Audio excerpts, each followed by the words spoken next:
When did it click for you and you found an interest that you were really passionate about? Well, I really had a wonderful experience, and then we were talking before about travel. And I worked my way through college. I generally had 2 or 3 jobs all the time. I was going through school. Since I was 15, actually, I had many jobs. And between my junior and senior year, I thought, well, wouldn't it be a great experience to just put on my backpack, go to Europe, $5 a day. Then it was $5 a day, up from a nickel on the bus ride. So, it was, just an adventure. I thought, get a month off, travel, try to meet other people, see what's going on in the world, because I had really been pretty much in Wisconsin most of my life, except for some vacation trips with my parents. And I went, and I was in London, and I had seen this sign just talking about geosynchronous orbit, satellites. It was a lecture going to be given on satellites.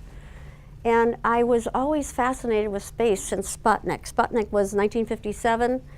It was an era where space travel suddenly burst onto the scene as a kid, and I was very fascinated by that. And so I saw the satellite poster, and I thought, oh gee, I think I'll go listen to that lecture. Even though I was just there to hang out and have fun and everything, I thought, well, that'd be kind of interesting. Let's go find out what that's about. So I go to this lecture, and I'm just sitting there, London School of Economics, and the gentleman who's telling about geosynchronous orbiting satellites that appear to be over the same place on Earth at all times at 22,300 miles above the Earth's surface, but always seem to be in the same, wow, he made this come alive. He made it sound like the best thing that could possibly happen in the world of communications, and you can't jam those signals. In those days, it was the Cold War.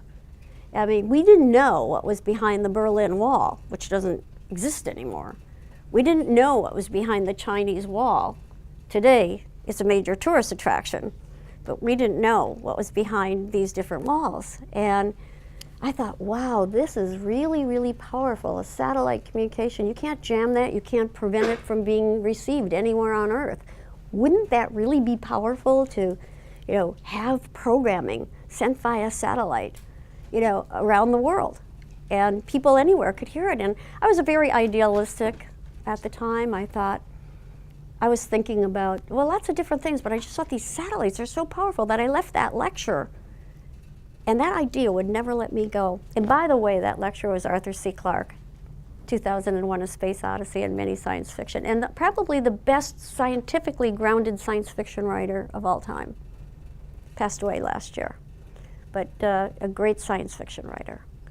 And he was so compelling. In fact, he said something that I couldn't understand. He said, by the year, this is 1966, in the year 2000, all telephone calls will be local. I mean, take away your cell phones, take away the internet, take away, even the fax machine, take away everything. You're sitting there listening to this guy talk about long-distance telephone calls were very expensive those days. You kind of used it to graduation, births, deaths, marriages, and those are the things you used a long-distance telephone call for. And wow, I thought, what is that all about? I couldn't understand it. Of course, we have Skype, so I guess they're all local and they're certainly cheap. Sure. That by the year 2000. So I'm really. It was a really fascinating experience, and it is what really captured my imagination, and I just forgot about medical school. I went on to write my master's thesis on satellite technology and its impact on communications.